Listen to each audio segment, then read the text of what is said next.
So thanks everyone for joining us today. This is the end of the second day of DevOps UK. And I know that this question was probably asked a few times, but who's here for the first time at DevOps UK? Who's the first one? Oh, wow, that's so many of you. It's half of the audience. I hope that you like the event so far. Yes, maybe? Woohoo! Yeah. You guys had coffee, right? OK. Not enough. Well, so thanks for joining today. The topic that we have for you today is called Setting Up Data-Driven Tests with Java Tools. Yes, we're going to talk about a little bit about databases. And so my name is ANDRES ALMIRAY. I'm a senior principal manager, product manager at Oracle. And I'm also a Java developer, and that's the reason why I'm here, because I like to build code. I like to work on code, but also like to present things that we can do with other products around the database. And with me is... My name is Oleg, and I work at Docker, and I'm on the developer relations team with my main focus on developer experience and productivity, and recently a little bit more AI-focused topics. So if you want to talk to me online, I'm almost universally go by @ШЕЛАЕВ.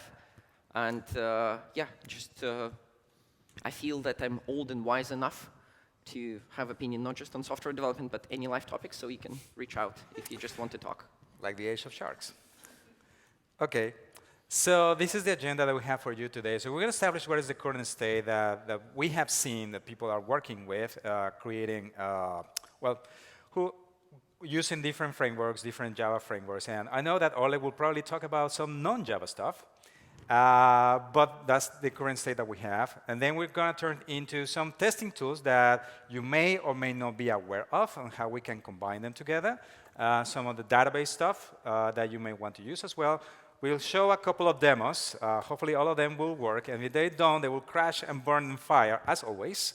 That's how you can tell they're actually live. We didn't record anything. We're just going to do everything right here. And they will finish with some, a little bit of call to actions and resources that you could take home and hopefully next week put into action. Does that sound OK for you? All right, perfect. I guess we'll have some time for questions at the end. But if you have a burning question in your mind, don't hesitate to ask it right away. OK? Good. It's very important. Like some cultures have some hesitation about questions. You might feel that you are like, oh, I didn't understand something. That means I'm stupid. No, it means that you understood that you didn't understand something, and no one else caught that. So you're actually very smart. So asking questions is a virtue. Perfect. So what is our current state? Of course, we're going to, wow, that's very white. Sorry about that. We're going to talk about Java. I guess most of you do Java. Yeah? Is anyone here doing non-Java projects? .NET. OK, we have some hands. Python? JavaScript? Go? Rust? Just a handful of hands for all of this. PHP? There's no PHP in the house. Oh, very good. Perfect. Ruby? Nah, no Ruby. Interesting. All right. So because we're doing Java, you probably know or use any of this. Spring Boot is probably the most popular framework. There was earlier on a session of Spring Boot versus Quarkus. Was pretty good. Watch the recording if you were not at that particular session. That's another great thing about DevOps UK, that you have access to all the sessions that were recorded. So let's see, who's using a Spring Boot today? See, the vast majority. Quarkus? Yeah, a few hands. OK. Micronaut? Yes. A few people. Helidon? A few. And Jakarta EE could be any implementation. OK, so I guess that could go alongside with microprofile. Yeah, they're standards. They're good. Perfect. So I guess at some point, you folks have to talk to a database, right? For which we have many different options. And at some point, you would like to run test cases, right? Because we all build test cases, correct?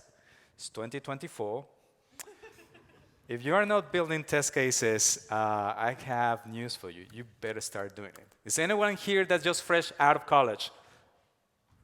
You're building test cases, right? Excellent. See? Easy. So at some point, you have to talk to the database with your test cases.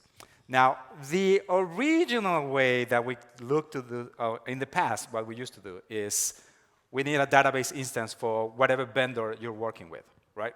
How you will set it up. There are companies that don't give us developers the option to set up a database instance for a given product and a given version. We need to talk to the IT department. And that could take days, weeks, even months for provisioning the right version that we need.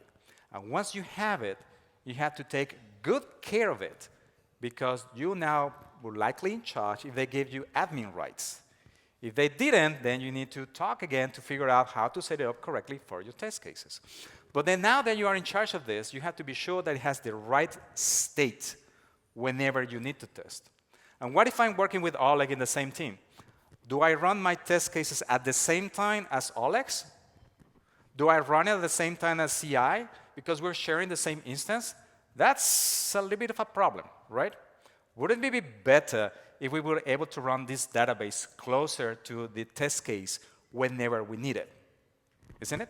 Would it be better if we could actually run the real database software instead of, hey, I know I'm using Postgres, MySQL, Oracle for production, but because I want to be fast in tests, I'm going to use an in-memory database, which does not comply with the same SQL standard, that does not provide the same vendor-specific properties and functionality that I require for my application. So there will be some use cases that will be unable to test just because of how I am accessing and setting up the test case. Even worse, there will be some use cases which you are able to test and which will pass on in-memory databases, but won't work in production. Correct. Which is arguably worse. So does this sound similar to some of you? Yes? Remember H2 and LQDB when we started to do these things because we didn't have the license for production because reasons? Yeah? Okay, so these are the things that we want to leave in the past. And for this, we need the correct set of tools. Now, luckily for us Java developers, there is a set of tools that we can use for this to work.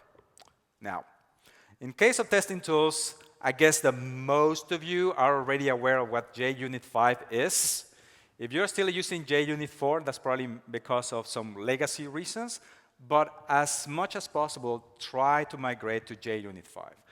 Most of the ecosystem of extensions and additional settings that you can run on JUnit have already migrated to JUnit 5. So you can use lambdas and annotations and modern Java features.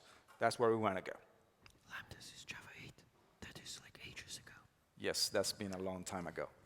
But there are some people that, is there anyone here not using lambdas? Who is pre-Java 8? I am. Yeah, yay for anonymous in our classes. All right. Okay, so we also have this tool, DbUnit. It's a tool that's been around for a long, long time. Now, you can tell that those people on the audience that it's a quite old project because still hosted at SourceForge.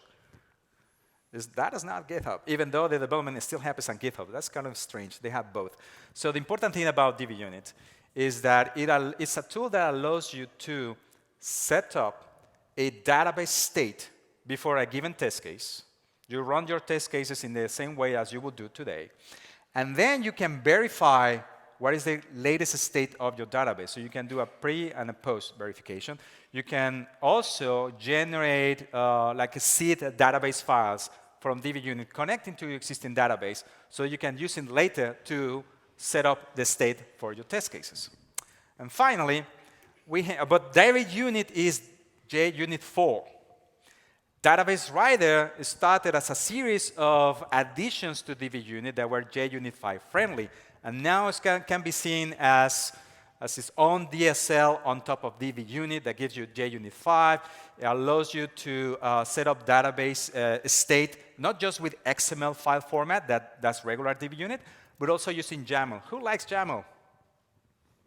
Yeah, you're making Bruno Borges proud. And so Database Rider is the other tool that we can use. And, but more importantly, we can use Testcontainers for what reason, Oleg? So Testcontainers is a collection of open source libraries, obviously included in Java as well. And it gives you the programmatic API to configure, run, manage, and use things in containers. So using test containers, you can spin up any services that run in Docker containers programmatically from your code. Being in your favorite programming language, you can put that code to manage containers into your application lifecycle or into your application test lifecycle. So you can create realistic environments for your application to run within from the application itself. So if you're using that for your tests, that means that your tests become self-contained because they don't need any external pre-provisioned environment like a database or any other sort of service that your application depends on. It becomes a repeatable ephemeral environment because every time you run a test, you can create an environment from scratch. So that means you can run tests again and again and again, whether they pass or fail. That environment is isolated for you, so you cannot step on other people's toes or mess up your database instance in CI. And being in code, it gives you as a developer the ultimate control over the configuration, the lifecycle, and how you're going to use this environment for your applications. So those programs that we mentioned earlier, so no longer do we need to talk to the IT department to do provision for the right settings. No longer do I have to step into each other's toes in the same team where we're working and running test cases. We no longer have to compete against the CI server if it has access to the same shared instance, because every time we're running now our test cases, we're provisioning a brand new environment every single time. You could do it if you want to for every single test method, or you can do it for every single test case. It's different than starting your build with what have you, Maven, Gradle, and SVT, whichever build tool that you use, to start some database somewhere, and then run your whole set of test cases, and then gracefully shut down that particular service. In this case, now we can do it for every single test case that you want to start. Yeah. So Test Containers offers you roughly 3 things through its API. One is configuration of the containers and services within the containers. You can do this programmatically from code. It gives you the API to manage the lifecycle of said services, said containers. So you can, as Andres mentioned, create environments on a whim if you want to. And it gives you the convenience API to work with services, because it's a library, right? Like there's just code and methods that you can access with typing a dot in your favorite IDE. It gives you the convenience API to configure your application to talk to services in those containers, because they're going to be created dynamically during the runtime of your tests. So you need 3 things. You need to configure, say, your database, start it, and then tell your application where the database is. Luckily, it's all programmatic, so you don't even have to read the documentation. You can just literally type dot and explore what it offers. Yep. And on top of that, literally, one of the biggest values of test containers as a framework for your integration tests is that it provides the whole ecosystem of modules, which are predefined abstractions. Oh, which are predefined abstractions. And you will see a snapshot of that on the slide further down in the presentation. But because it's a predefined Java class that tells you a way how you can run a particular technology in just 1 or 2 lines of code. So you don't have to know how to run the particular database thing in a container or a particular message broker in the container or anything like that. You can just add a library and you get a class that you can then instantiate and call start on. For example, like my database container.start, and you're good to go. Test containers sort of tooling includes the whole chain of products from the open source test containers libraries that you can use however you want. There is a test containers desktop application that contains some tooling to work with test containers experience a little bit better. There are some tools specifically for that if you want to be more proficient with that. And the test containers team also has a service called Test Containers Cloud. If you don't want to run a Docker environment locally or in your CI yourself, you can explore that to offload running containers to a cloud service. You don't have to use all three. You can use just open source libraries. Many projects and teams do that. And we're going to concentrate on that particular part of the experience in this session. Mm-hmm. Right, so a little demo. There we go. A little demo. So we go to our IDE, and pardon me, this is not my machine. So Probably make it a bit bigger. yes. So we'll see how a developer advocate can handle a computer without a physical escape button. So Testcontainers is a library, so we need to add it to our project. So in this case, it's a Maven project, so we add a dependency to the Testcontainers libraries. In this case, we get the core and the JUnit integration through the org Testcontainers JUnit dependency, and we also bring the Oracle, Free, and Postgres modules from the Testcontainers ecosystem. That means that besides just getting the core API, we will also get abstractions to run those particular technologies in the minimal amount of code. And if you're wondering why there's no version number for the Testcontainers dependency, it's because Spring Boot is already aware of Testcontainers and the other frameworks as well. So it's part of the it's part of the BOM that these frameworks provide. So you only need to know the group and the artifact ID and just forget about the version. It's managed by the framework. OK, thank you. Right, so there's nothing actually test-specific in the API that Testcontainers offers. Right, if you have a good use case for this, you can use it in production, for example. But classically, we're targeting the pre-production use cases of test, CI, and local development. So I'm not going to complicate this with writing a test for you. I can just run this in a proper, normal Java class. So the basic API that we have is the generic container. So when you import Testcontainers libraries in your project, you have access to the generic container, and you can run some Docker containers, if you will. We're going to run Redis, because it's small, simple, and requires the minimal amount of configuration for you to grasp, sort of get the feeling of what it means to work with Testcontainers. We're going to say new generic container, and what it takes the Docker image name. So we're going to say that we want to run Redis, and we want to run version 6, not now, Alpine. If you use some IDEs, you get content assist here, even on strings, because there is integration between IntelliJ IDEA and Testcontainers. And you can also have some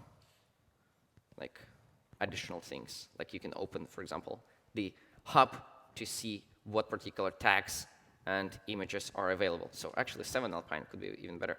Let's do 7. Right.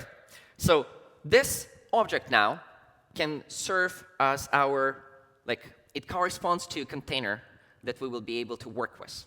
Right? It's going to run the Redis 7 Alpine image. Well, let's do 6, because I didn't try it with 7. And now what we do, we can do exactly the things. We can manage the lifecycle of this, and we can do things. So what I can do now, I can say Redis dot, and I have the both start and Redis stop methods. So we can start the container, and we can stop the container. So in your test somewhere, your general kind of sort of way of working would be to define the containers that you want to work with. You're going to start them before the tests, and you're going to run your test cases somewhere within. So we, of course, here will just create the container. We need to configure this properly. Redis is a database. We need to connect to it via network, right? We need a URL to connect to Redis or a database or any other tools that are not running locally. So we need to configure this. Typing dot, Testcontainers has a DSL, and you can configure anything that you can configure for a container. How many of you use Docker? Right. So you can do Docker run and, for example, expose particular publish and expose particular ports from within the container. Right? And then you can access things in container. This is exactly like that. We're going to expose ports within the container. 6379 is the port on which Redis is running. And we're not going to even bother to say on which host port we want to make this accessible. There are 2 reasons for that. One, because we don't need to know that as developers. This is a minor detail. There will be some high random value port assigned to this to just make the Redis accessible. And second, we don't want to have a fixed port here, because what if we need to run 2 Redises? In containers, we're going to expose 6379 because both of them expect that, right, and bind to that port within containers. But on the host, we cannot bind the same port twice. So we would need to either come up manually with some juggling which particular ports we need to use, or we can do a sensible thing and understand that this is a program, and we can use those values dynamically at runtime. So test containers nudges us in the right direction of not exposing fixed ports. So here, the random dynamically high-value port will be assigned to us. So we will start the configuration. You can do more things here. You can override everything that you want. You can override the command. You can override the environment variables that you will use to configure services in containers. We can copy files to containers.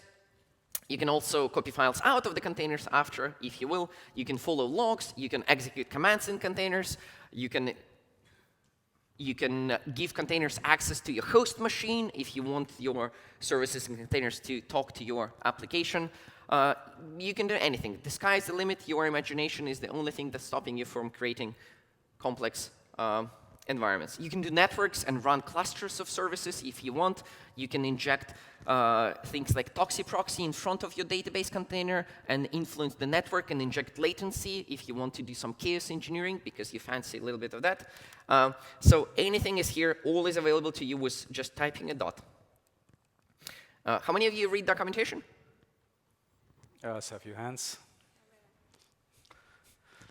In my experience, I'm a developer. I'm lazy. I first explore things in my IDE, so I value things that I can find in the IDE much more than in documentation. Right, so now we're going to start this, and we're going to stop this. And somewhere in the middle here, what we're going to do, we're going to say, Redis, where are you running? Where are you running? And we can just say get host, and then we're going to do the port thingy, and then we're going to get port. Redis get mapped port for the same 6379. Right? So this way, we're going to programmatically access whatever the high-value port test containers decided to assign because it was open at the moment and available. Now this little program is complete. So we're going to start it. We're going to run this, and we're going to run this. We're going to start and run this. Yeah, let's see what happens. No, we're gonna debug this. Just because we don't want this program to start and stop very immediately. We want it to keep a certain state. So what is happening here when we run, the test containers library determines what Docker environment we are working with. It finds that we are using the particular Docker environment. It runs a bunch of checks as like, can it start containers? Can it do networks? Can it expose ports? Anything like this. If it needs necessary, it pulls the container images. It starts the container images. And at this time, it prints us the URL where we can access Redis. And here, I see Andres is running test containers desktop. We can see that one container of Redis 6 Alpine was started less than a second ago.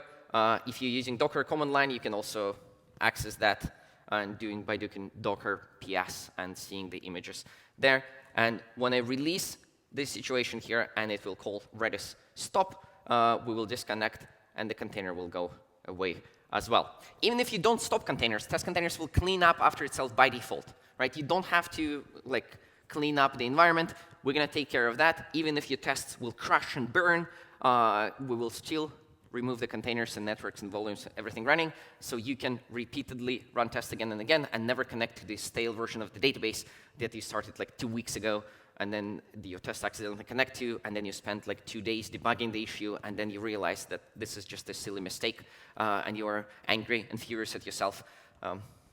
I lived through that, so you can tell. It's a pain point, right? So with this simple thing, right? You can run anything you want to run in containers.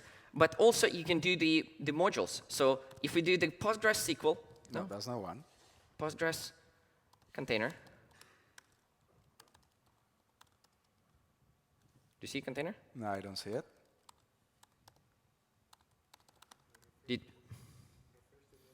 Did we need to refresh the maven? We did put it on the maven, but there should be the Oracle container as well. Yes, so we can do the Oracle container, and we can do Oracle. Of course, that's a conspiracy.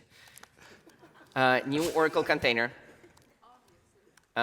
Oracle container.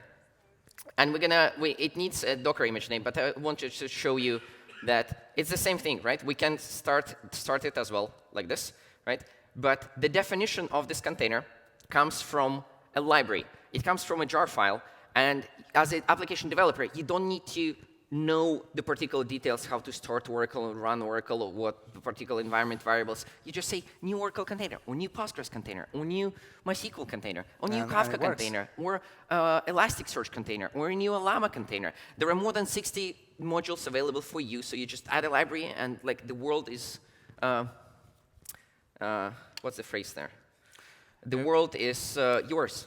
So this is a very simple demo, and now we're going to try to use this in the real tests and show you how you can not just start the containers with a database, but also populate it with data and actually run some assertions run some business logic and some assertions of like whether the data was changed in the database. Okay. Yeah, so we're back to the slides, and now we talk about the database software. So I know everybody has a choice for the databases, and there are so many different vendors there. But I do want to talk a bit quickly about the Oracle database for obvious reasons. So I guess some of you already use Oracle in some way or another. Yeah, exactly. And so I don't know if you know, but there are different database vendors out there that offer more than just the relational database or relational table. So there's documents, and there's columns, and there's all these things about NoSQL, Graph, Special, all those things, right? You might select one vendor for each one of these formats. There are vendors that offer some of those formats together. It so happens that Oracle is the one that offers the most formats together under the same roof, under the same database engine. So you can have relational and JSON documents and graph and spatial, all those things in the same engine, and you can query them using the same language. There's extensions to SQL to do this. So you can do JSON projections and relational data on the same table, on different tables, and then just put them together in one single query. You can do this at the application level if you want, of course, but now you have to go one level up. What I'm talking about is the database allows you to do this already. We call this the converged database. There are different options for you to use this. This is the cloud version, the autonomous database, so you run it on the OCI cloud, or you can also run it on Microsoft Azure. There is a free tier that you have access to. Just sign up for the oracle.com cloud free, which gives you option to 2 instances of the autonomous database for free and a few other resources. Now, I have to remark that these resources are actually free. You don't have to pay for them at any point in time. There are other cloud vendors that give you a free option, and after 12 months, they start charging you. We don't do that. There is also an on-premise version of the Oracle database called Oracle Database Free that you can run on Linux, you can run on Windows, and you can also run on Docker. There is the Oracle Container Registry where you can find Docker images for the autonomous database and for the Oracle Express, which is an older version of our edition of our on-premise database. And we have the free version as well. You can use them with Docker, you can use it with Testcontainers, you can use it with Podman, off you go. There are also additional images, which is the one that Oleg mentioned earlier for the Oracle free container module, which we're going to show next. This is the latest version of the database, just released, well, officially the GA was released May 2nd, so last week. But we actually released the first version of 23 for developers 1 year ago. We had early access. First time Oracle is doing this thing, is putting these tools, our flagship product, directly in the hands of developers first. And so you can get access to that version here, which so the slimmer image, it takes less to download. It has pretty much all the features that you want, and it starts much faster than the other images. If you need to run the older versions from, let's say, Oracle 21, 18, or 19, then you have access to these other images as well. They run exactly the same on Docker, everything the same. So Oleg was mentioning thing about modules from test containers, and here is almost a full list of the official modules supported by test containers just for relational databases. So obviously there's Oracle XC, which is the older version, and we had Oracle Free, but you also see MySQL and Postgres and so many others. So that's the great thing about the test containers ecosystem, that is very likely to support already a given vendor or a given product that you want to use. And if there's nothing there yet, two things. You might use the generic container, or you might try to convince the particular vendor to talk to these people so they can build a module for it. Or, in the spirit of open source, you can contribute a module yourself. If there is a Docker image for the particular technology, contributing a module is pretty straightforward. Right? You just need a little bit of a wrapper Java code for this. And since we have like most of these sort of types of technologies covered, right, you can find a module that looks similar to yours. Right? If you have a database, you can take a look at the Oracle Free module. If you have a message broker, you can look at Kafka or something like this and try to use this as a blueprint and talk to us. We'd be happy to see more contributions to various technologies. Mm-hmm. Perfect. So here's the definition of the Oracle Free module. It makes use of the latest image that we have access to. This is the fastest one that you can use for starting. And if it wasn't obvious before, every time that we're showcasing any URL, we're posting a QR code so you can go directly to that particular URL. All right. Perfect. Also, in case that you didn't know, the Oracle drivers, the JDC drivers, are finally available in Maven Central since September of 2019. In the past, someone used to download drivers from some Oracle page, OTN, and then put it into your own repository and do this manually, blah, blah, blah. Not anymore. You can just use Maven Central. Right? We even have a guide of how to access the different artifacts that we have. It's just not the driver, but it's also the universal connection pool and other jars that you require that provide behavior when you're connecting to the Oracle Cloud or the autonomous database. So that's why this page exists. OK, so are we ready to go to the other demo? The actual tests. Yes. So the code that we have here is it's a very trivial Spring Boot application where we have, actually I believe this is one of the default demos that we copy from the Spring data. So it's just a customer entity, just some annotations. If you're not using a Spring Boot, some of these annotations, the names may be different, but the behavior is pretty much the same for the others. So I like to say that if you know Spring Boot and suddenly someone tells you, now you have to write Quarkus, you can translate your knowledge. It's just renaming or translating the names of one thing to the other, but the behavior is almost the same. Does it work the same in Groovy? Yes, it does.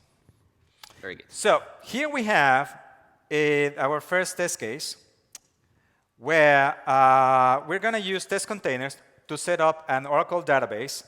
So that's where we're using that particular image, right? And as Oleg showed earlier, we can manually start the container and stop it. We're using those annotations for JUnit before all and after all. So if I have one test method or too many test methods, there's only going to be a start at the container once.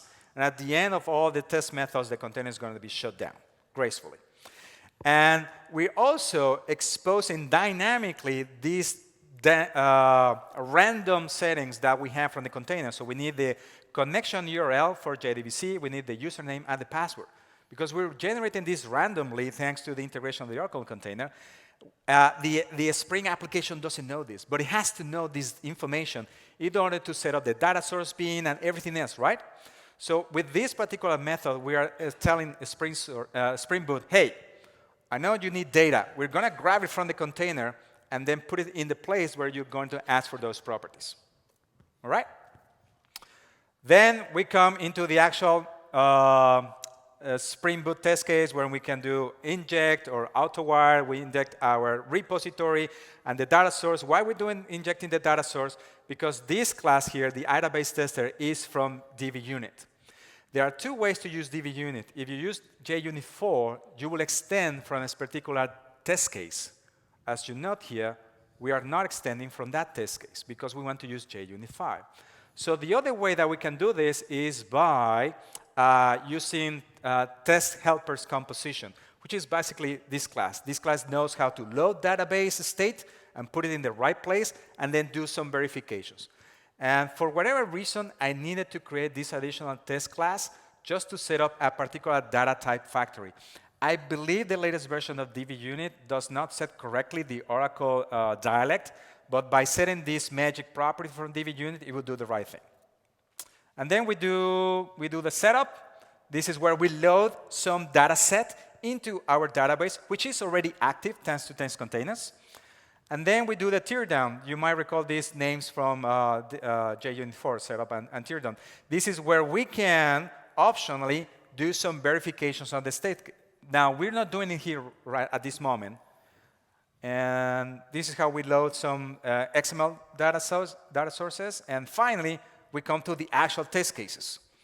What we're doing here is just accessing Spring Boot repository classes and our domain classes. So the first one, we're simply saying, I do a query for a particular object that I will expect to see in the database.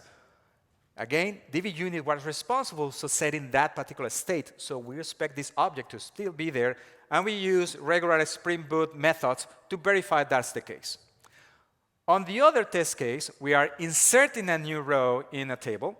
And then we're using DbUnit's support to verify that we can grab the current state of the database, query for a particular table, and then check against an expected data set that we have in an external data source. And if those two things are together, our test case is fine. If that fails, then we know we made something wrong. Why do we want to do this? Because there might be a bug in Spring Boot, or maybe we're testing some additional logic that's precisely why we have this test, to uncover these particular bugs, right? So if we go as low as we can, closer to the database to do these assertions, we are removing the possibility that our code base may have a bug trying to do the assertions. Okay? So we're doing all these things by hand. We can do this, of course, but it would be better if we have a much more manage option. Do we want to run this? We will need to run it from the command line, and that will probably run the other one as well. So can you just click play? Yeah. Let's not do this. If you're not sure, I'm not so sure about this one. Why not? But I want to show the other one. OK, let's do the other one first, and then we'll experiment. Yes. Which, this, as you notice, now has additional annotations. It has a Testcontainers annotation. Right. And it has a DbRider annotation. This will allow us to define the Oracle container in this way by having an @container annotation. Notice that the start and stop that we did before is gone. Now it's managed by these annotations. Right. We still have to do the setup, of course. Can I say yes, a word about go ahead. this? So the annotations here, right, the Testcontainers and @container annotation come from the JUnit, the Testcontainers JUnit 5 integration. And what they will do, they will automatically tie the lifecycle of the container to the lifecycle of your tests, JUnit 5 tests, if you wish to do so. So it will, the extension will go through the fields, find the @container fields, and then if those fields are static, it will start an instance of those per class. And if those fields are instance fields, it will start and stop those per test method. So sort of similar to doing before all, after all, or before each, after each. So if you don't want to complicate your setup with the manual construction and lifecycle management, you can do that, tie it to the test lifecycle, and be a little bit less constrained with your brain's CPU. Right. So you see the setup for Testcontainers in this case is smaller. The setup that we had before for DbUnit is completely gone. That's thanks to Database Rider. And now our test cases look like this. The test code is essentially identical. We are finding one item and checking that is the correct one. And we're inserting one item, and someone is doing the verification that that actually matches in the database state. Notice that we have two additional annotations coming from Database Rider. One is, what is the input data set? So this is going to be the seed for the data. And then this is the one that we will expect to see. If we're just doing a simple query getting a value, we'll expect that the database did not change. And in the case that we're inserting a new element, we'll expect a difference. So that's why we're using a different data set. Something that we didn't show before is that regular DbUnit will expect information to be set as XML, But Database Rider will allow us to use YAML if you want to. For those 6 people who love YAML. Yeah. So here's the other set for XML to verify that we inserted a new element, and is the set in YAML that we inserted one element. So now I think we're good to go to run the test cases. And to show that we have nothing strange here, I'm just going to do a clean and then just run the tests. So this builds the application, this runs Maven, and here comes test containers. Starting our first test case, customer repository DbUnit tests. It loads the image, because I think I did not use this one before with Testcontainers Cloud. Yeah, so we're currently, let me just take it over for a sec while you're thinking. We are connected to the Testcontainers Cloud, so the containers are not run locally. We are doing this via this Testcontainers desktop application, which is actually free to download and use, if you will. And we are connected to a data center in the GCP Europe West 2, which, given the latency of 5 milliseconds, probably is located in London. So lucky of you, those who live in London, you sit on a data center, so things could be very, very fast for you. But in general, it's also an edge deployment, so it would be fast for everyone.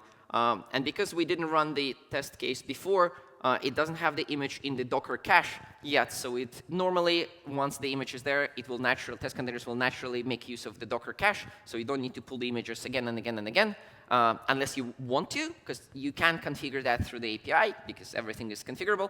But currently, we are pulling that slim image that is 1 gigabyte large, and we started. Given that it's a cloud-to-cloud download, it's actually pretty fast.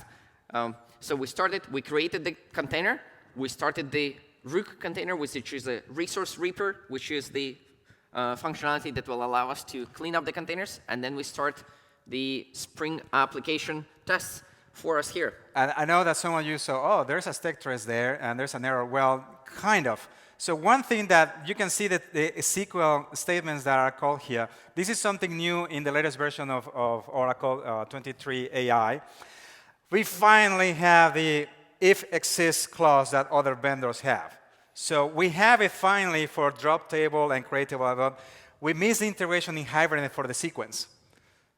We're trying to drop a sequence that does not exist yet, and that's why we got the stack trace. But the test case continues. So obviously, we're going to fix this in a later version of Hibernate. It's a warning. Yeah. We're developers. We don't read warnings. And over here, we got the application that is running. This is DB Rider test case. So this is our first test case running completely. And I put it out so that we can print out the SQL statements that Hibernate is generating. And this is where we're trying to insert, this is the first check, and then where we're trying to insert the customer.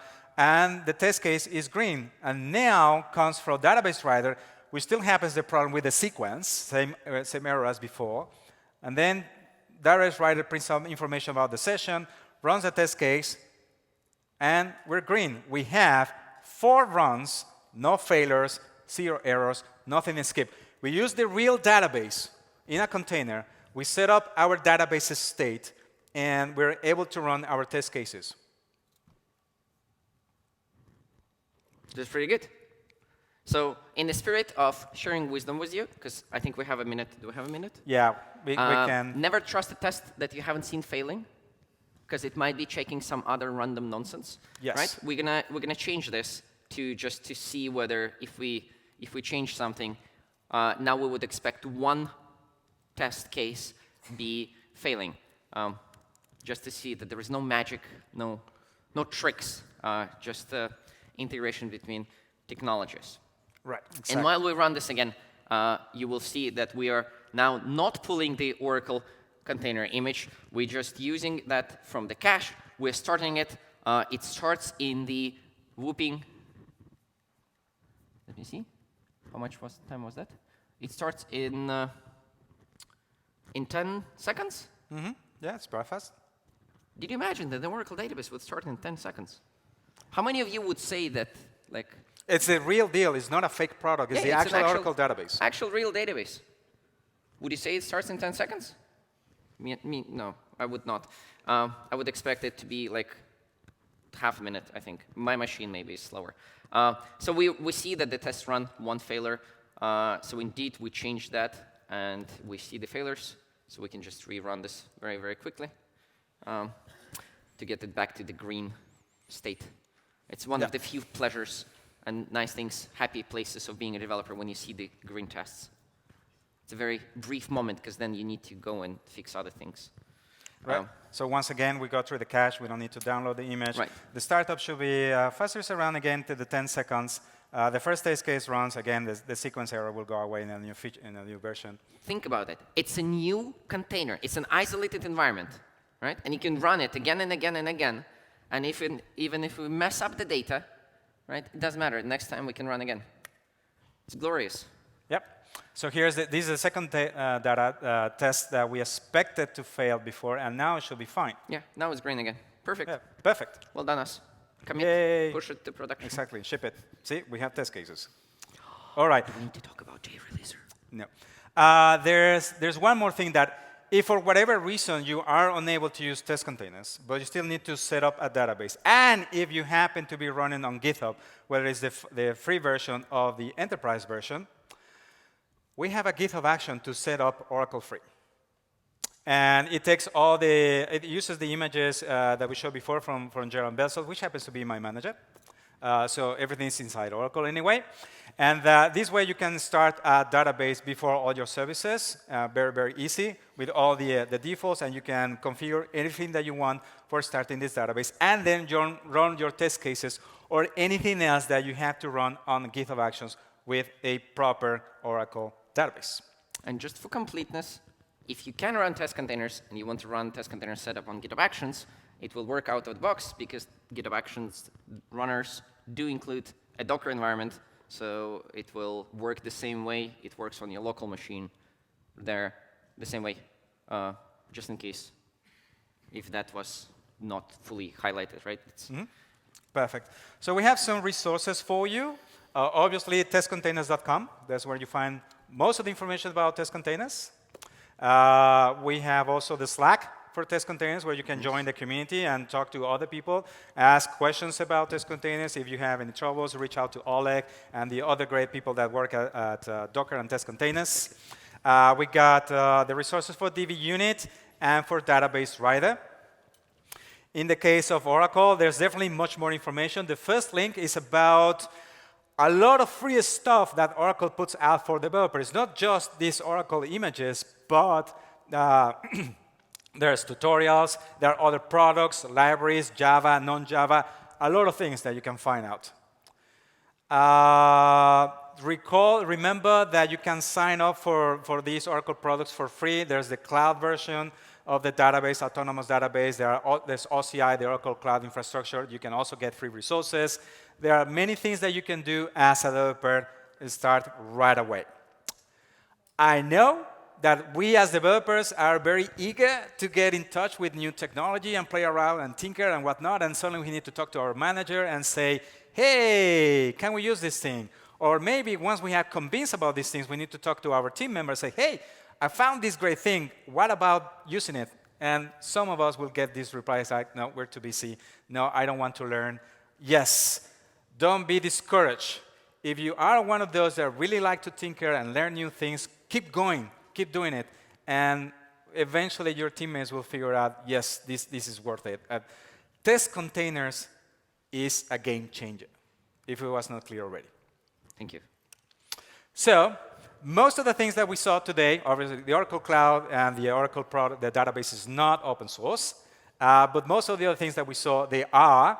If you are not into open source, or you have not contributed to open source before, it's quite easy.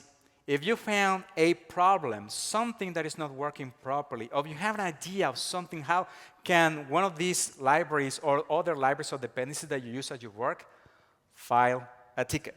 Reach out to the community and say, hey, raise your hand. Is this thing supposed to work in this way, or I found this problem, or I have an idea? That is plenty of help for us open source developers. But if you have the time, and you have the passion and the skills, providing source code, test cases, documentation, blog posts, videos, all those kind of contributions actually also help us a lot. So will strongly recommend you to get involved in open source in one way or another. You don't have to do it every single day. You don't have to do it every single week, but at least just a tiny bit, and that will help us overall. It's a win-win situation. So thank you from Oleg and myself, and we still have few time for questions, and I know that some of you want to join the party, so let's go. I have a question before we get to your question.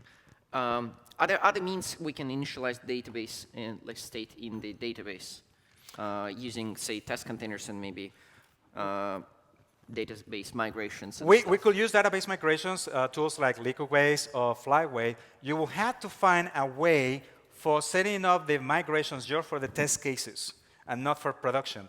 And then once you have that separation, just the migrations for a given test instead of another test case. So you have to do some manual work for sure, but you can still also use these tools. Yeah.